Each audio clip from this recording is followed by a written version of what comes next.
Carlos Alcaraz wins his second US Open in dominant fashion, only dropping one set all tournament. It was one of the best tournament runs in Alcaraz's career, especially with how dominant he was on serve and his +1 forehands and backhands. So, let's break down this tournament run and see how it unfolded. And before we continue with the video, 99% of you guys are not subscribed, so if you enjoy regular tennis content, do me a massive favour and hit that subscribe button. So, this title run from Carlos was very dominant, as he had only been broken once up until the semi-final.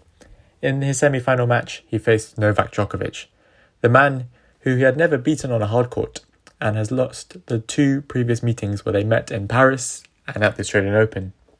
At this Australian Open meeting, on a hard court of course, Alcaraz played a very poor match by his standards and played Novak into his rhythm and allowed Novak to grow into the match, ultimately losing in 4 sets, Novak winning the last 3. But this semi-final was completely different. He took hold of the match and was dictating most of the points. There were a few nervy moments, especially in that second set, when he got broken early in that second set and in the tiebreak. The tiebreak wasn't the best from Alcaraz, but neither was Novak playing at his best either, as he was kind of mentally checking out, feeling that he couldn't keep up with Carlos. And thus, Alcaraz won that second set in a tiebreak and managed to take out Novak in straight sets, setting up a clash with Sinner in the final. And at this point, he hadn't even dropped a set up until this final, and he was beating very good players. Of course, his draw was not the hardest, as the highest seeds that he was meant to face had lost in earlier rounds or were forced to withdraw, such as Ben Shelton or Adeno Medvedev, who lost in the first round.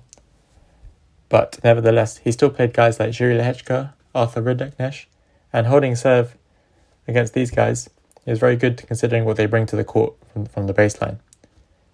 And then, in this final, he's up a clash with Jannik Sinner, a guy who had lost to a few weeks earlier in Wimbledon and who had played one of the greatest matches of all time in the Roland Garros final. And Carlos was still continuing his amazing form. He was not fazed by the prospect of facing Sinner, who had won the last 3 hardcourt majors, and in the last time he did lose on a hardcourt in a major, it took a monumental effort by Zverev in that match to win in 5. So, Carlos went up an early break, started strong, eventually got the double break, closing out that set 6-2. Sinner played a lot better in the second set, and again, Carlos kind of played Sinner into rhythm and allowed Sinner to get a few rally balls which he was able to capitalise on, and Sinner got a break, ended up winning that set 6-3. Now, in the third set, Carlos shot out to a 5-love lead, and then it was pretty plain sailing from there. Carlos was on top of the match. He won that third set 6-1, cooling the nerves, because people were thinking, could Sinner come back into this final? And in the fourth set, Carlos was playing better in most of those games, and he managed to get the break midway through the fourth set. And now he was about to serve out his second US Open and about to beat Jannik Sinner, a man who was playing so dominantly all tournament. Although he'd lost a couple of sets to Denis Shapovalov and Felix Auger-Aliassime, those two guys were playing very well and Sinner took them out in 4. Even in his last Australian Open, he lost 1 set the entire tournament. The US Open before that, he only lost 1 set the entire tournament as well. So Sinner was just on some great form on hard courts. And in this fourth set, as Alcaraz was serving out, Sinner rediscovered that form. Of course, this was not the best match that Sinner could have played in this final because of how good Alcaraz was. But nevertheless, Sinner, when he's on it, he can play some very good tennis. And when going 15-40 down, Alcaraz serving, Sinner hit some huge returns, played some great rallies, and he managed to bring it back to juice. Now, with everything that happened at Roland Garros, I'm sure lots of people, including Alcaraz's team and Alcaraz fans, were very nervous about Sinner saving match points now. Is he going to make a comeback? What's happening? And kind of the story of the entire match, the story of the entire 2-week run by Carlos. He hit some amazing serves, and on match point he hit an ace out wide, like he did against Casper Ruud in the 2022 final, and he won his second US Open.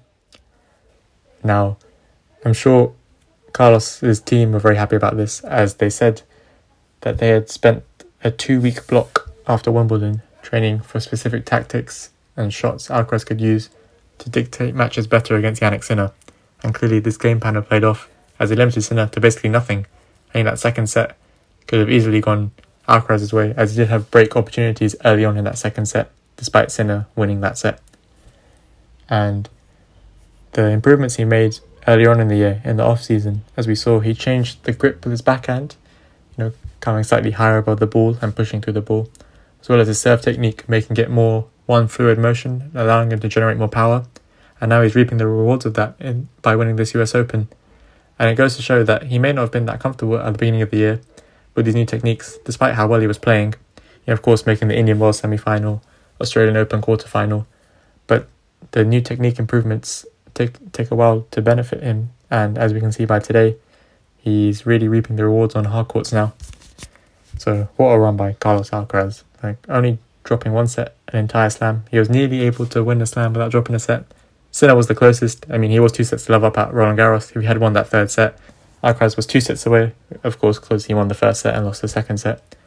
But Carlos only facing 10 break points the entire tournament really goes to show that this guy, who is a lot shorter than all the other top 10 players, can really hit the miles per hour on his serve, really back it up with some good ground strokes, and really dominate from the back of the court, where people said, and if you asked people a couple of years ago how good Carlos' serve would be, I'm sure many people would never imagine that in such a short amount of time, only a couple more seasons on the tour, that he'd be able to have a serving day like this, control a match as he did today that was very serve dominant. And it bodes well for the rest of his indoor hardcourt season, of course, because these courts are faster, favour big serves and big forehands and big backhands to attack on the +1. So I'm sure Carlos is ready to start attacking this Asian swing and then the indoor hard courts later on in the year. So thank you so much for watching and listening. Don't forget to subscribe. Take care and peace.